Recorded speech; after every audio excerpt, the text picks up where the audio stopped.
నమస్తే, నేను మీ మాధురి. మనకి ఈ మధ్య కాలంలో ఉపాసన ఒక వీడియోలో బిర్యానీ ఆకు మనం చూస్తాం, బే లీఫ్. ఆ లీఫ్తో అఫర్మేషన్స్ చేస్తూ మనకి కనిపించారు. అసలు ఈ టెక్నిక్ ఏంటి? ఈ బిర్యానీ ఆకుతో మనం ఆ టెక్నిక్ ఫాలో అవటం వల్ల అసలు ఎలాంటి లాభాలు ఉంటాయి? డీటెయిల్గా చెప్పడానికి మనతో పాటు ఉన్నారు శారదా గారు, life coach and law of attraction coach. తనని అడిగి డీటెయిల్గా తెలుసుకుందాం. హలో అండి. బే లీఫ్తో మనకి టెక్నిక్స్ ఎలా? బే లీఫ్స్తో చాలా టెక్నిక్స్ ఉన్నాయి మేడం. మనకు తిని పడేసేంత వాల్యూ లేని ఆకు కాదు.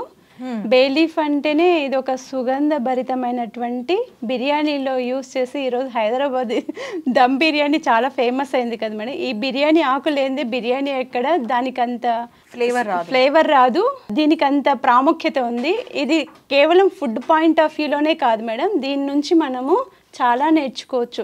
ఇది ఎక్కడుంటే అక్కడంతా సువాసన వెదజల్లుతుంది. సువాసన వెదజల్లడమే కాకుండా మన లైఫ్కి కూడా ఒక స్మెల్ని తీసుకొస్తుంది మేడం.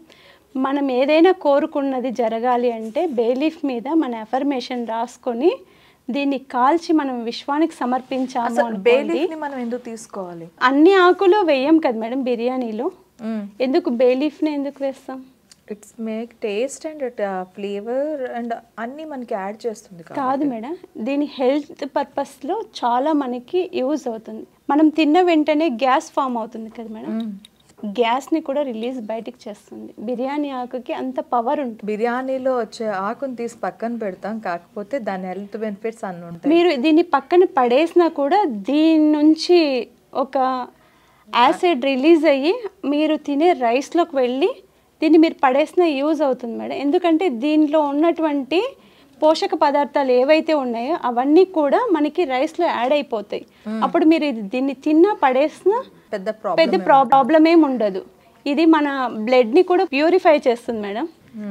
ఇప్పుడు ఏదైనా దెబ్బ తగిలింది అనుకోండి, మీరు బిర్యానీ ఆకుని నూరి ఆ దెబ్బ మీద పెట్టినా అది కూడా క్యూర్ అవుతుంది. ఇది ఒక హీలింగ్ లీఫ్గా కూడా చెప్పచ్చు. ఇది అన్ని మెడిసిన్స్లోను బ్యూటీ ప్రోడక్ట్స్లో కూడా బిర్యానీ ఆకుని యూస్ చేస్తారు. ఇది పచ్చిగా ఉన్నప్పుడు దీని రసాన్ని కూడా తీసి చాలా మెడిసిన్స్లో యూస్ చేస్తారు మేడం. ఇప్పుడు పాము కరిస్తే కొంచెం మెడిసిన్ తక్కువ మోతాదులో పాము యొక్క విషాన్ని కూడా తీసుకుంటారు కదా, తీసుకొని దాన్ని కూడా మెడిసిన్గా యూస్ చేస్తారు. డైరెక్ట్గా దాన్ని యూస్ చేయరు, ప్యూరిఫై చేసి మనము మెడిసిన్లో డ్రగ్ లాగా యూస్ చేస్తాం కదా.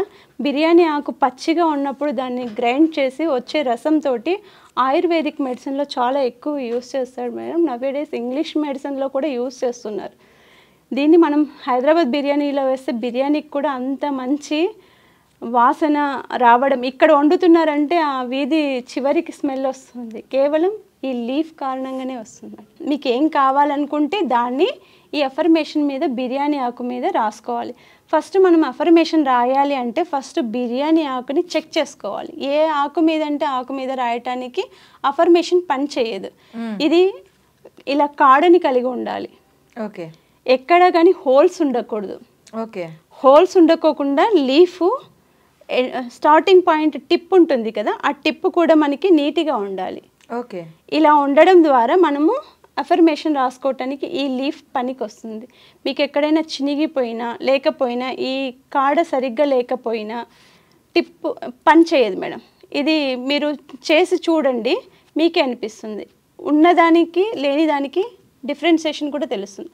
లీఫ్ ఎప్పుడు క్లియర్గా ఉండాలి. ఇది ఇప్పుడు ఎలా ఉందో అలా క్లియర్గా ఉండాలి. దీన్ని తీసుకొని మీ మనసులో ఏ సంకల్పం ఉంది, మీకేం కావాలి, విశ్వం నుంచి మీకేం కావాలి. ఇప్పుడు మనం విశ్వం నుంచి ఏదైనా తీసుకోవాలంటే విశ్వంలోనే వదిలేయాలి. ఏదైనా మనం ఇప్పుడు పుట్టాము మళ్ళీ వెళ్ళిపోతాం కదా మేడం, పుట్టడము విశ్వంలోనే, వెళ్ళడము విశ్వంలోనే కలిసిపోతాం. అలానే ఇప్పుడు మనం దీని మీద అఫర్మేషన్ రాసుకొని కూడా మన విశ్వానికే సమర్పించాలి. దీన్ని కాల్చడం ద్వారా మన విష్ రాసుకొని కాల్చడం ద్వారా అఫర్మేషన్ మనము చెప్పుకుంటూ నేను ఇది చేశాను, నాకు ఇది ఇవ్వు అని చెప్పి అఫర్మేషన్ విశ్వానికి చెప్తూ థ్యాంక్స్ చెప్పుకుంటూ దీని యాష్ని మనము ఇలా పట్టుకొని విశ్వంలోకి వదలాలి. ఆకాశం వైపు చూసుకుంటూ విశ్వంలో మనం చెప్పాలి, మన ఏ కోరిక కారణంగా ఈ బే లీఫ్ మీద రాస్తున్నాము, నాకు ఇది కావాలి అని చెప్పి మనం దాన్ని యాష్ని తీసుకెళ్ళి వదిలేసి మనం చెప్పాలి, థ్యాంక్ యూ, నాకు ఈ అవకాశం ఇచ్చినందుకు థ్యాంక్ యూ అని చెప్పి మనం విశ్వానికి థ్యాంక్స్ చెప్పుకోవాలి. దీని మీద ఎఫర్మేషన్ ఎలా రాయాలో మీకు రాసి చూపిస్తాను మేడం. ఓకే. ఇప్పుడు నాకు ఫర్ ఎగ్జాంపుల్ 10 లక్షలు కావాలి మేడం. నా అఫర్మేషన్ రాసే ముందు నేను ఈ స్టార్టింగ్ ఇక్కడ చూడండి మేడం, ఇక్కడ పాయింట్ సెంటర్లో ఉంటుంది కదా, ఈ లైన్ సెంటర్లో ఉంటుంది కదా, ఆ సెంటర్ లైన్లో ఒక పాయింట్ పెట్టుకోవాలి ఇలా రౌండ్గా. యాక్చువల్గా మీరు డబ్బు కోసం మేనిఫెస్టేషన్ చేస్తూ ఉంటే మీరు కంపల్సరీగా గ్రీన్ కలర్ స్కెచ్ని కానీ గ్రీన్ కలర్ పెన్నుని కానీ యూజ్ చేయాలి మేడం. మీకు జాబ్ కావాలి అనుకుంటే రెడ్ ఇంక్ ఎక్కువ యూజ్ చేయాలి, ఇది కంపల్సరీ మేడం. రిమైనింగ్ ఇంకా ఏ కోరికలు ఉన్నా మీరు బ్లూ వాడాలి, బ్లాక్ మాత్రం అస్సలు వాడకూడదు.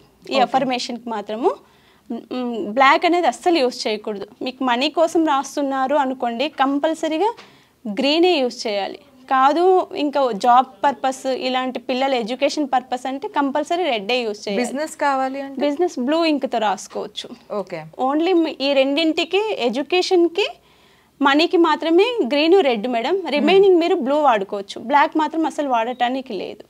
పెన్ను కంటే మనకి స్కెచ్ బాగా బేలీఫ్ కదా మేడం, ఇది డ్రై అయ్యి ఉంటుంది. పెన్ను కంటే మనకు స్కెచ్ మార్కర్స్ బాగా యూజ్ అవుతాయి. మార్కర్ అంటే పాయింట్ పెద్దగా ఉంటుంది, మనకి లీఫ్ చిన్నగా ఉంటుంది కాబట్టి మార్కర్ అంత సెట్ అవ్వదు. కంపల్సరీ మనము స్కెచ్ పెన్ యూజ్ చేసామనుకోండి ఇంకా బాగా హైలైట్గా రాసుకోవచ్చు. మన అఫర్మేషన్ నీట్గా కనిపిస్తుంది కూడా, మనకి సాటిస్ఫాక్షన్ అనిపిస్తుంది. ఫస్ట్ మనం సాటిస్ఫైడ్ అవ్వాలి కదా మేడం. ఇది రాసానంటే అది మన మైండ్లో స్కాన్ అయిపోవాలి. ఫస్ట్ కాన్షియస్ మైండ్ నుంచి సబ్ కాన్షియస్ మైండ్లోకి వెళ్ళిపోతుంది కాబట్టి ఇప్పుడు మనం కాన్షియస్గా చూడాలి దీన్ని చూసింది అలానే మన ఇది కాల్చి పడేస్తాం మనం, కానీ మనం రాసింది ఒక్కసారే కదా. అది విజువలైజేషన్ మనంతకు మనం చేసుకోవాలంటే దీని మీద రాసే రాత అనేది నీట్గా ఉండాలి, మనకు నచ్చేలాగా ఉండాలి, మనకు కనిపించే విధంగా ఉండాలి. ఓకే. అప్పుడు మన మైండ్ దాన్ని అనాలిసిస్ చేస్తూ ఉంటుంది, దాని గురించి థింక్ చేస్తూ ఉంటుంది. ఇది రాశాను కదా, ఇలా రాశాను కదా, విశ్వంలో వదిలాను కదా అనేది మన మైండ్లో ఫిక్స్ అవుతుంది. ఇప్పుడు చూడండి మేడం, ఇక్కడ మధ్యలో డాట్ పెట్టాం కదా. ఓకే. డాట్ పెట్టిన తర్వాత ఫర్ ఎగ్జాంపుల్ నా కూతురికి ఐఐటి సీట్ రావాలనేది నా విష్ అనుకోండి, ఎగ్జాంపుల్ చెప్తున్నాను. ఫస్ట్ మనము రాసేటప్పుడు థ్యాంక్స్ చెప్పుకోవాలి మేడం. ఏదైనా చెప్పేటప్పుడు మీ ఇష్ట దైవం ఉన్నారనుకోండి, మీ దైవానికి మీకు ఇష్టమైన ఎవరైనా ఉంటారు కదా, ఫస్ట్ దైవానికి మనం ప్రార్థన చేస్తూ నేను ఈ అఫర్మేషన్ రాస్తున్నాను అని ఫస్ట్ విశ్వానికి కానీ అయినా కానీ మీరు థ్యాంక్స్ చెప్పుకోవాలి. విశ్వమా, నేను నా అఫర్మేషన్ని నీకు ఈ బిర్యానీ ఆకు పైన రాస్తున్నాను, నా విష్ ఇది, నాకు నెరవేర్చు. ఇది ఎవరికి నెరవేర్చాలని వాళ్ళ పేరు కూడా రాయాలి మేడం. ఫస్ట్ పేరు రాయండి, ఆ తర్వాత మీకు ఏ దేవుడైతే ఇష్టమవుతారో, దేవుడు అవ్వచ్చు, జీసస్ అవ్వచ్చు, ముస్లిమ్స్ అయితే ఎవరైనా, అల్లా అవ్వచ్చు, ఎవరైనా సరే వాళ్ళ దేవుడిని తలుచుకుంటూ ఈ ఆకు పైన రాయాలి. అదేంటి దేవుడి పేరు రాసి కాల్ చేయడం జరుగుతుందా అని అనుకోవచ్చు. విశ్వం ఒకటి, దేవుడు ఒకటి కాదు. మళ్ళీ దీన్ని తీసుకెళ్ళి విశ్వంలోనే కలుపుతున్నాం కాబట్టి మీకు అక్కడ డౌట్ కూడా ఉండాల్సిన అవసరం లేదు మేడం. కొంతమంది అడుగుతారు, అదేంటి దేవుడి పేరు రాసి మీరు కాల్ చేస్తున్నారు ఏంటి, అలా చేయకూడదు కదా అని అంటారు. విశ్వం ఒకటి, దేవుడు, ఇది మళ్ళీ మనం విశ్వాన్నే కలిపేస్తున్నాం కదా మేడం, కాబట్టి తప్పేం అవ్వదు. మీరు అలాంటి డౌట్ 9 రోజులు పూజ చేసిన వినాయకుడినే తీసుకెళ్ళి మళ్ళీ నిమజ్జనం చేస్తున్నాం కదా, కాబట్టి అలా ఎవరైనా డౌట్ ఉంటే ఫస్ట్ మైండ్లో ఆ డౌట్ పెట్టుకోకండి. ఏది పని డౌట్తో చేయకండి, నమ్మకంతో చేయండి, సక్సెస్ అవుతుంది. ఓకే. ఇప్పుడు నేను ఇక్కడ రాస్తున్నాను మేడం, నాకు ఇష్టమైన దైవం గణేష్. ఓం గణేశాయ నమః అని రాసి నా విష్ చెప్తాను మేడం. ఇక్కడ నేనేం రాశానంటే ఎవరికైతే ఐఐటిలో సీట్ కావాలి అనుకున్నానో వాళ్ళ పేరు రాశాను.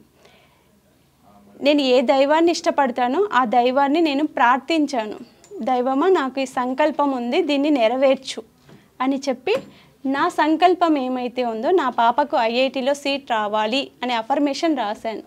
రాసిన తర్వాత విశ్వానికి థ్యాంక్స్ చెప్పాను నేను.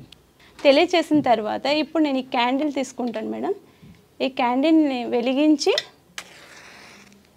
దీని మీద మనము ఫస్ట్ ప్రేయర్ చేసుకోవాలి. ఒక 9 టైమ్స్ దీన్ని మన మనసులో అనుకోవాలి. దీన్ని చూస్తూ మనం అనుకోవాలి నా సంకల్పం ఏముంది అని. కళ్ళు మూసుకొని ఒక 5 మినిట్స్ మెడిటేషన్ చేసినట్టు చేసుకోవాలి మేడం.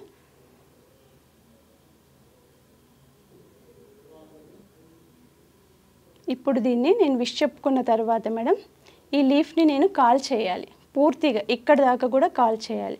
కాల్చేటప్పుడు జాగ్రత్తగా ఉండాలి మేడం, చేయి కాల్చుకోకూడదు. మేడం చెప్పింది కదా అని ప్రయోగాలు చేసేటప్పుడు జాగ్రత్త కూడా తీసుకోవాలి. ఇలా మొత్తం ఇది యాష్ అయిపోయేంత వరకు కాల్ చేయాలి మేడం. ఇలా పటపట సౌండ్ వచ్చిందంటే అది కొంచెం క్రిటికల్ అని మనకి లీఫే చెప్తుంది మేడం. ఓకే, అది క్రిటికల్ అని చెప్తుంది. కానీ జరుగుతుంది అంటే మొత్తం కాలిపోతుంది, జరగదు అంటే హాఫ్ ఆఫ్ ద ఎక్కడైనా ఉంచేస్తుంది. ఇది జరుగుతుంది కాబట్టి మొత్తం కాలిపోయింది మేడం, మనకి లీఫే చెప్పేస్తుంది. ఎక్కువ పటపట సౌండ్ అనేది వచ్చింది అనుకోండి, అది జరుగుతుంది కానీ కొంచెం బాగా టైం తీసుకుంటుంది అని చెప్తుంది మేడం, లీఫే చెప్పేస్తుంది. దీంట్లో ఈ బే లీఫ్లో ఇది ఒక టెక్నిక్ మేడం. అది పూర్తిగా కాడ కాలేంత వరకు కూడా కాల్ చేయాలి. దాన్ని కాల్ చేసిన తర్వాత ఇది కొంచెం చల్లారిన తర్వాత ఈ యాష్నంతా కూడా మనము కలెక్ట్ చేసుకొని బాల్కనీలో కానీ బయట కానీ, మీకు టెర్రస్ ఉంటే టెర్రస్ పైన కానీ, లేకపోతే కొంచెం దూరం ఎక్కడైనా వెళ్ళి ఆ యాష్ని మొత్తం మనం చేతిలో పట్టుకొని ఇలా ఆకాశం వైపు చూసుకుంటూ మనం విష్ చెప్పుకుంటూ గాలిలో ఊపేసేయాలి. ఊపేసిన తర్వాత గ్రాటిట్యూడ్ చెప్పాలి. థ్యాంక్ యూ, నాకు ఈ అవకాశం ఇచ్చినందుకు, ఈ కోరిక నాకు తొందరగా నెరవేర్చేలాగా చేయి విశ్వమా అని మనం దానికి విశ్వానికి గ్రాటిట్యూడ్ చెప్పుకొని థ్యాంక్స్ చెప్పుకోవాలి మేడం. అంతే మేడం బే లీఫ్ యొక్క టెక్నిక్. ఇప్పుడు నేను కూడా చేయొచ్చా? తప్పకుండా చేయొచ్చు మేడం. మీ విష్ ఏదైతే ఉందో అది రాసుకొని మీరు చేయొచ్చు. యా, ప్రేయర్ చేసుకొని మీరు దాన్ని గ్రాటిట్యూడ్ చెప్పుకొని దాన్ని కాల్ చేయాలి. ఈరోజు మీడియా ముఖంగా మాధురి మేడం కూడా ప్రయోగపూర్వకంగా చేస్తున్నారు. అలానే కంటిన్యూ కాలేంత వరకు పెట్టాలి. అలా సౌండ్ వచ్చింది అనుకోండి, అది కొంచెం కష్టం అనిపింది కానీ అవుతుంది అనేది నమ్మకం. 100% జరుగుతుంది మేడం. అది దాన్ని ఒక హోల్డర్ లాంటిది తీసుకొని పిన్ లాంటి దాంతో చేయాలి మేడం, లేకపోతే చేయి కాలుతుంది. తప్పకుండా బయట వదిలితేనే మీ విష్ జరుగుతుంది. ఇప్పుడు మనం ఇక్కడ వదలలేం కాబట్టి మీరు ఇంటికి వెళ్ళాక ఇప్పుడు ఏదైతే మీరు ఎఫర్మేషన్ రాసుకున్నారో అదే ఎఫర్మేషన్ని మీరు ఇంటికి వెళ్ళాక ఒక బే లీఫ్ తీసుకోండి, దాని మీద రాసుకోండి. రాసుకున్న తర్వాత మీరు నైట్ పడుకునే ముందు ఇది చేసి పడుకోండి మేడం. ఖచ్చితంగా మీది ఎంత పెద్ద గోలు, ఎంత పెద్ద విష్ అయినా కూడా 100% నెరవేరుతుంది. ఓకే, నెక్స్ట్ షోలో మీరు చెప్పాలి నాకు. ఓకే ఓకే, పక్కా. థ్యాంక్ యూ వెరీ మచ్ అండి.